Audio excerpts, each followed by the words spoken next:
আর কে কে কে এমন দরজা ধাক্কা দেয়? আরে আরে কে?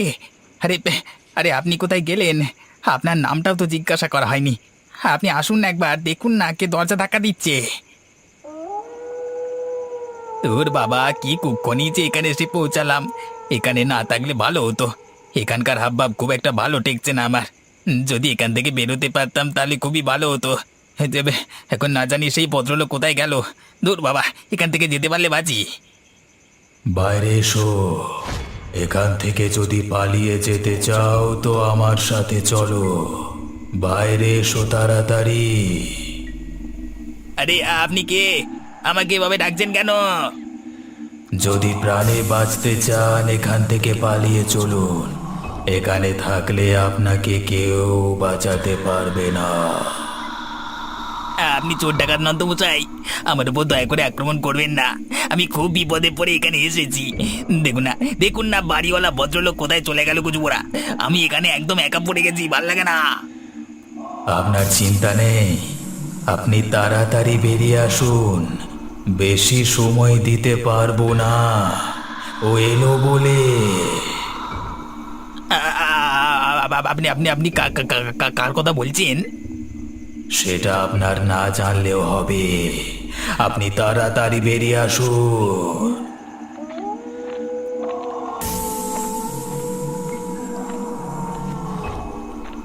আপনি অত দূরে অন্ধকারের মধ্যে দাঁড়িয়ে আছেন কেন? বেশি প্রশ্ন করবেন না। আপনি আমার পেছু পেছু তাড়াতাড়ি আসুন। আমি আপনার ভালোর জন্যই বলছি। কিন্তু কিন্তু এর সঙ্গে কি যাওয়া ঠিক হচ্ছে?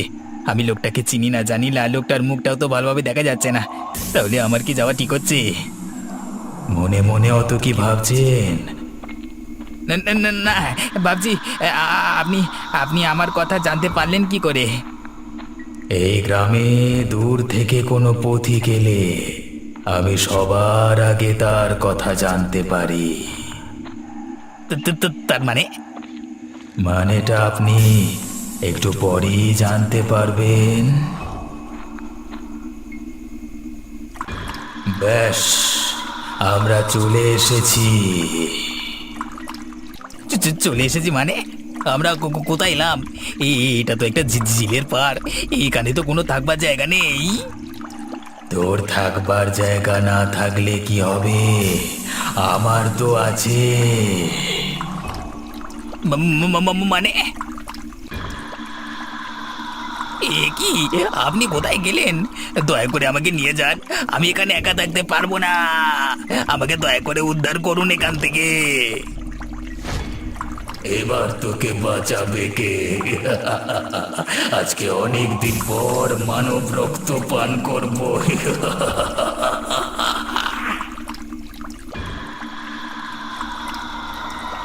আমাকে আমাকে দয়া করে যেতে দিন। আমার তো কোনো দোষ নেই।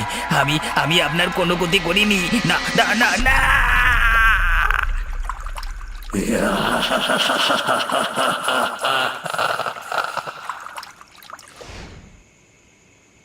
বলো কি মা, এত ভয়ানক গল্প আমি আগে কোনোদিন শুনিনি।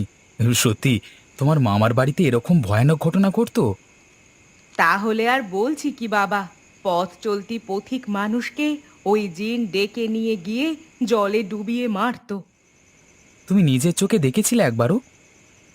একবার আমি আর মামা বাজার থেকে ফিরছিলাম অনেক রাতে। তখন ঝিলের মধ্যে আমি দুটো লাল চোখ দেখেছিলাম। মামাকে বলেছিলাম, মামা বলেছিল জলের দিকে তাকাস না। সত্যি, এই লোডশেডিং এর সময় এরকম ভয়ানক গল্প শুনতে সত্যিই খুব ভালো লাগে। কিন্তু তোমার মামার বাড়ির লোকেরা এর বিরুদ্ধে কোনো ব্যবস্থা গ্রহণ করেনি? অনেক সাধু ফকির বাবা এসেছিলেন এই জিনকে জব্দ করবার জন্য, কিন্তু কেউই সেখানে টিকতে পারেননি। তাহলে তো গ্রামের মানুষেরা অনেক বিপদের মধ্যে থাকতো। গ্রামের মানুষেরা লক্ষ্য করেছিল যে এই জিন ঘর থেকে লোকেদের ডেকে নিয়ে গিয়ে পুকুরের জলে ডুবিয়ে মারে। দরজার ওপার থেকে ডাক দিলে তুমি যদি সাড়া দাও তাহলেই তোমার মৃত্যু অনিবার্য। না না, অনেক আপনজনও তো এসে ডাকতে পারি, তাই না? হ্যাঁ, তাই দরজায় ৩ ডাক না পড়লে ঘরের ভেতর থেকে কেউই সাড়া দিত না। এই নিয়মটা এখনো চলে আসছে। আচ্ছা, তোমার মামার বাড়ির কথা এখনো মনে পড়ে? কবছর আগে গিয়েছিলে শেষ? আজ থেকে প্রায় 10-15 বছর আগে গিয়েছিলাম। এখনো খুব মনে পড়ে আমার মামার বাড়ির কথা। তাহলে চলো না, শহরে তো এই সময় যখন তখন বিদ্যুৎ যাচ্ছে আর আসছে। এই সময় যদি আমরা গ্রাম থেকে কিছুটা সময় কাটিয়ে আসতে পারি তাহলে তো খুবই মজা হবে। কিন্তু আমার মামার বাড়ির লোকেরা কি আর বেঁচে আছে কে জানে। সমীর তো তখন ছোট ছিল, ও কি এখন গেলে আমাকে চিনতে পারবে? চলো না মা, তুমি ভয় পাচ্ছ কেন? যদি আমাদেরকে চিনতে না পারে তাহলে আমরা কোনো এক গ্রামবাসীর ঘরে একটা রাত কাটিয়ে বাড়ি ফিরে চলে আসব। ঠিক আছে, তবে তাই হোক। তাহলে কবে যাচ্ছি আমরা? চলো তাহলে কালকেই রওনা দেওয়া যাক। তুই দয়া করে ফিরে এসো, তোমাকে ছাড়া যে আমি এক মুহূর্ত থাকতে পারছি না। আমি যে কি করে বাকি জীবন কাটাবো। ফিরে এসো, তুমি দয়া করে ফিরে এসো। সুরজিৎ, তুমি আবার আজকে এখানে এসেছো? চলো, তোমাকে না বারণ করেছি রাতের বেলায় কবরস্থানে আসবে না। চলো আমার সাথে। শোনো সুরজিৎ, তোমাকে একটা কথা বলি, যেটা যায় সেটা আর ফিরে আসে না। তুমি বোঝবার চেষ্টা করো। কিন্তু হরিদা, ও আমাকে কেন ছেড়ে চলে গেল বলো তো? আমি যে একেবারে একা হয়ে গেলাম গো। এখন যে বাকি জীবনটা আমি কি করে কাটাবো, আমার আর বাঁচতে ইচ্ছে করে না। আমি আমি মরে যেতে চাই, মরে যেতে চাই আমি। মরে যাব বললেই কেউ মরে না। তোমাকে বারণ করছি, তুমি আর ওই কবরস্থানে যেও না। জায়গাটা খুব একটা ভালো নয়। হরিদা, আমি রাতের বেলায় ওখানে গেলে মনে হয় ও যেন আমার পাশে এসে বসে আমার সাথে গল্প করছে। এই সবই তোমার মনের কল্পনা। এই কল্পনা থেকে বাস্তবে ফিরে এসো সুরজিৎ। নিজের শরীর ভেঙে পড়বে, কাজকর্মে মন দাও। আচ্ছা হরিদা, একটা কথা বলো তো, আমি যদি ঝিল পাড়ে গিয়ে একবার বসি, তাহলে কি ঝিলের জিন জল থেকে উঠে এসে আমাকে মেরে ফেলবে? তুমি এসব কি কথা বলছো সুরজিৎ? তোমার কি মাথা ঠিক আছে? না, তোমাকে তো এইভাবে ছাড়া যায় না একা। তুমি এখন হিতে বিপরীত করে বসবে। আমার যে কিছুই ভালো লাগছে না হরিদা। আমি কি নিয়ে বাঁচবো বলো দেখি? আমার স্ত্রী যে আমাকে এইভাবে ছেড়ে চলে যাবে সেটা আমি কল্পনাও করতে পারছি না। আচ্ছা, একটা কথা বলো তো, তোমার স্ত্রী হঠাৎ করে বেরুতে গেল কেন রাতের বেলায়? এই গ্রামে তো বারণ আছে যে দরজায় 3 ডাক না পড়লে কেউই ঘর থেকে বেরোবে না। সেটা আমি জানি না, সদ্য বিয়ে করে এনেছিলাম তো। এখানকার নিয়ম কানুন কিছুই বিশেষ জানতো না, আর জানলেও সেগুলো মানবার মেয়েও ছিল না ও। ও এসব ভূত প্রেত কিছুই বিশ্বাস করতো না। তাহলে সেটা তোমার খারাপ ভাগ্য ছাড়া আর কিছু নয় সুরজিৎ। কি আর করবে বলো? এখন যত তাড়াতাড়ি তাকে ভুলে যাবে ততই তোমার মঙ্গল। যেটা যায় সেটা আর ফিরে আসে না। সব সময় মনে রেখো এই কথা। এখন এই চাটা খেয়ে নাও, আর রাত্রে আমার কাছে থেকো আমার বাড়িতে, কেমন?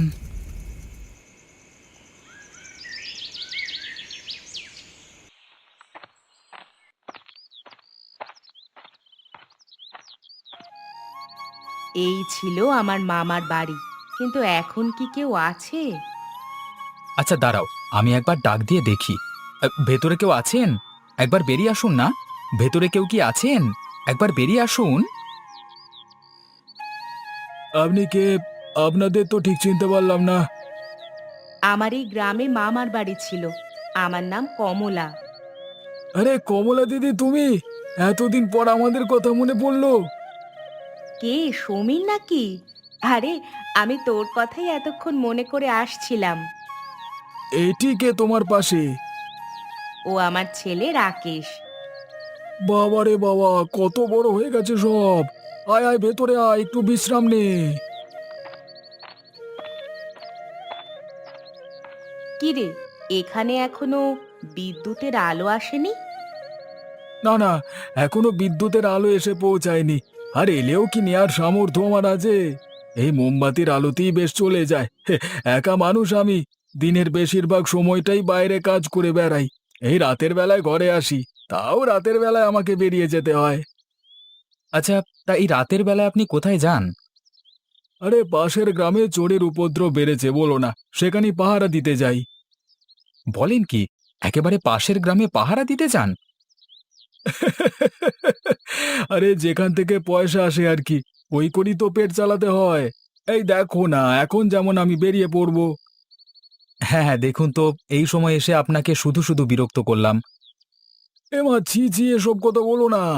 এক সময় তোমার মা আর আমরা কত খেলাধুলা করেছি এখানে। এখন সেসব কথা মনে পড়লে সত্যি খুব মন খারাপ হয়। তোরা এসেছিস, আমি খুব খুশি হয়েছি। আচ্ছা, আমাকে তো বেরোতে হবে, তার আগে তোদের খাবার দাবারের কিছু ব্যবস্থা করে দিতে হবে, বুঝলি? তুই ব্যস্ত হোস না, আমি না হয় চাল ডাল দুটো ফুটিয়ে নেব। ঘরে চাল ডাল আছে তো? হ্যাঁ, কি বলবো দিদি, একলা মানুষ, দিন আনা দিন খাওয়া সংসার। তাই মাঝে মাঝে আসবার সময় ওই হরির হোটেল থেকে খাবার কিনে নিয়ে চলে আসি। কি বলবো বলো? আচ্ছা, তোমার ব্যস্ত হওয়ার দরকার নেই। তোমার তাড়া থাকলে তুমি চলে যেতে পারো। আমি দেখছি হরির দোকান খুঁজে বরং আমার আর মায়ের জন্য খাবার নিয়ে চলে আসবো। তাহলে তো খুবই ভালো হয়।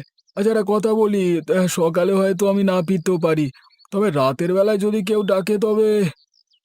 জানি, এক ডাকে সাড়া দেব না, তাই তো? একদমই তাই। আচ্ছা, তবে আমি চললাম, কেমন?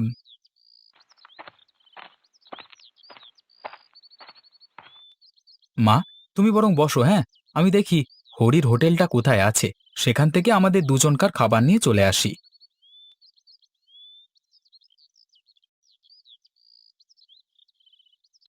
কেমন লাগছে আজকে সুরজিৎ? দেখেছো তো, আজকে তোমাকে কবরস্থানে যেতে দিইনি, তাই জন্য তুমি কেমন ভালো আছো। এইভাবে নিজেকে ধীরে ধীরে সুস্থ করে তোলো, বুঝলে?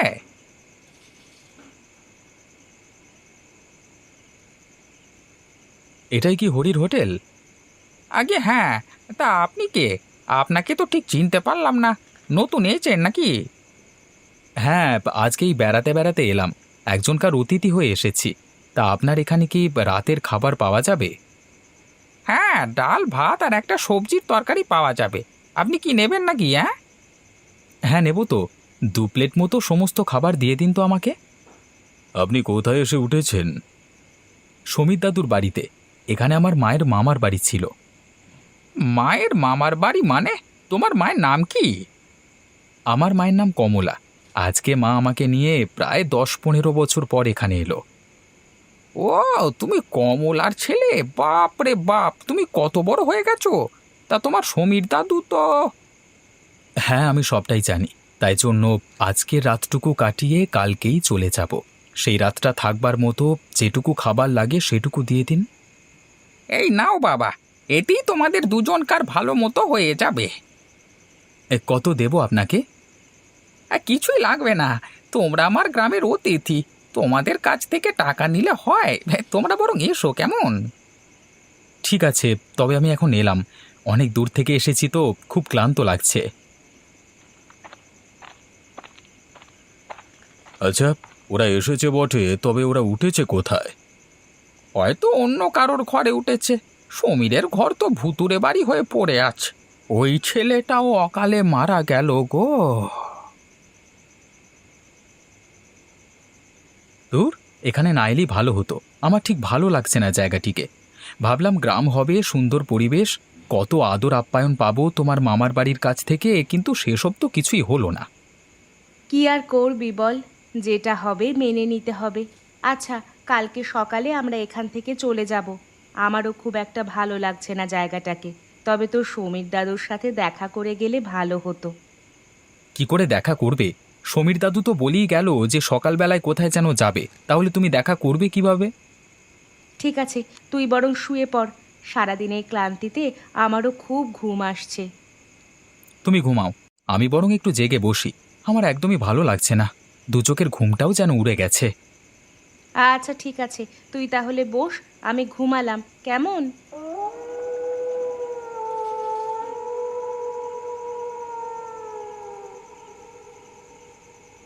এসো, বাইরে এসো। তোমরা এখানে কি জন্য আছো? তাড়াতাড়ি বাইরে এসো। আরে, বাইরে থেকে কে যেন ডাকছে বলে মনে হচ্ছে। যাই তো, একবার গিয়ে দেখি।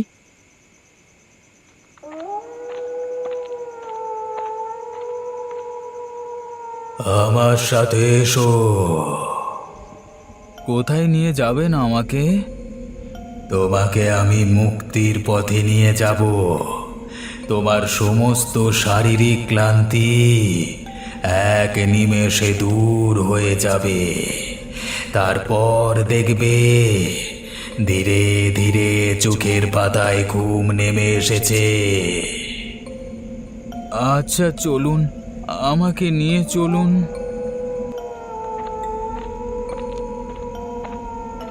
আপনি অন্ধকারের মধ্যে পথ দেখছেন কি করে? আমার মা ওই ঘরে একা শুয়ে আছে, আমাকে তাড়াতাড়ি ফিরে আসতে হবে। তোমার কোনো ভয় নেই, তুমি খুব তাড়াতাড়ি ফিরে আসবে, কোনো চিন্তা করো না। ঠিক আছে, কিন্তু আমাকে কোথায় নিয়ে যাচ্ছেন? এইখানে দাঁড়িয়ে থাকো চুপ করে। আরে, আমি এখানে কি করছি? এই ঝিলের পাড়ে আমি কখন এলাম? হ্যাঁ, কি ওটা কি? আমাকে বাঁচাও!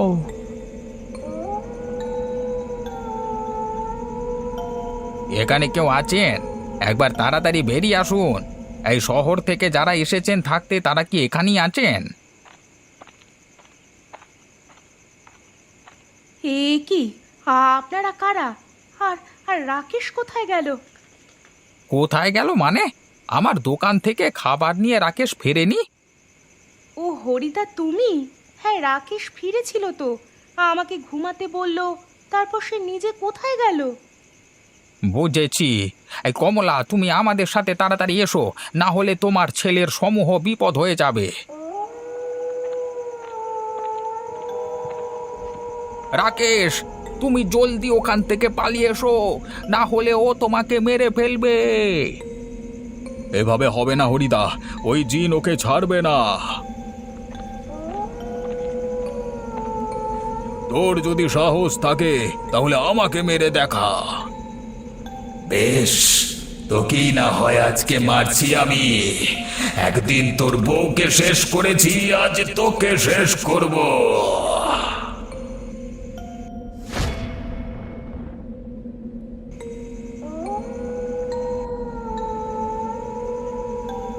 সুরজিৎ, তুই এ কি করলি? তুই শেষ পর্যন্ত তোর প্রাণটা দিয়ে দিলি।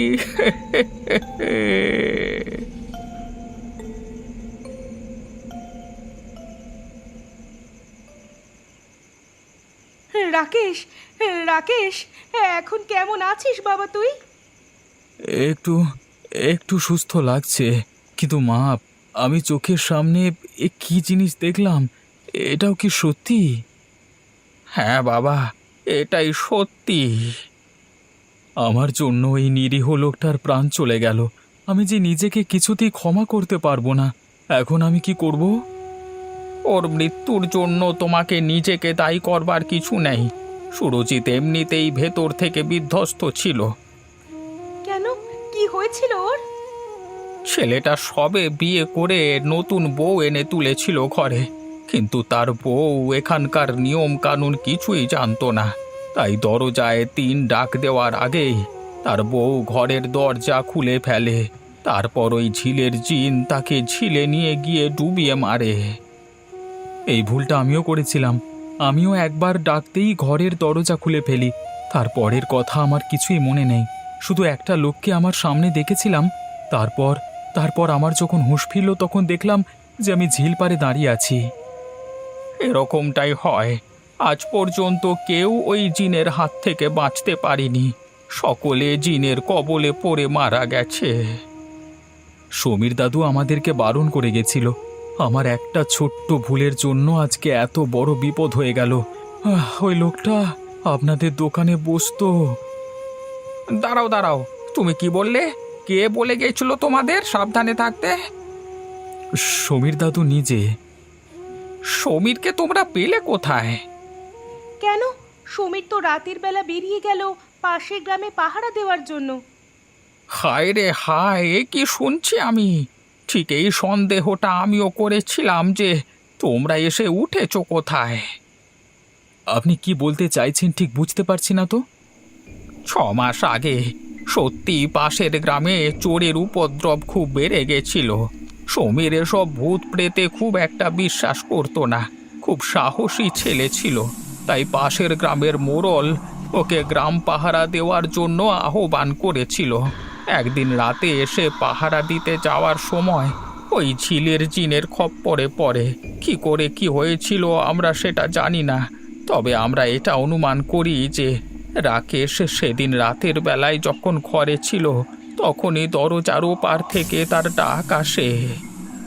তারপর সেই ডাকে সাড়া দিয়ে মোহগ্রস্তের মতো সেই ঝিল পাড়ে এসে দাঁড়ায়, আর তারপর সেই জিন তাকে... একদমই তাই। পরের দিন তার মৃতদেহ ঝিলের মধ্যে আমরা ভাসতে দেখেছিলাম।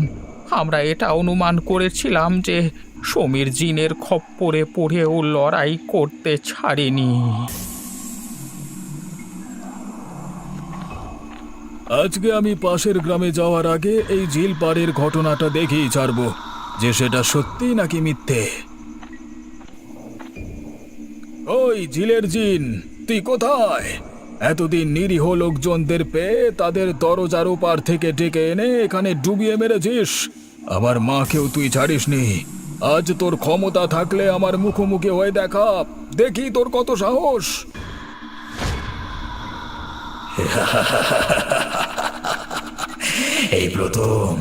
এই প্রথম আমাকে কাউকে ডাকতে হলো না। এরপর আমি দেখব তোকে বাঁচায় কে। আয় দেখি তোর কত ক্ষমতা, আমার সঙ্গে লড়াই করে দেখা। ওরে ওরে, তুই এটা কি করলি আমাকে? আমি চলে যাচ্ছি, আমাকে বাঁচা, আমাকে যেতে দে, আমি মরে যাচ্ছি।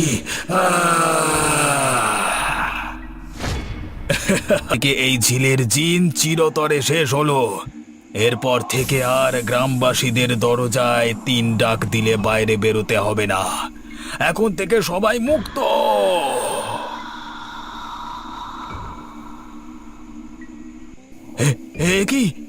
কিভাবে সম্ভব? আমি যে বিশ্বাস করতে পারছি না।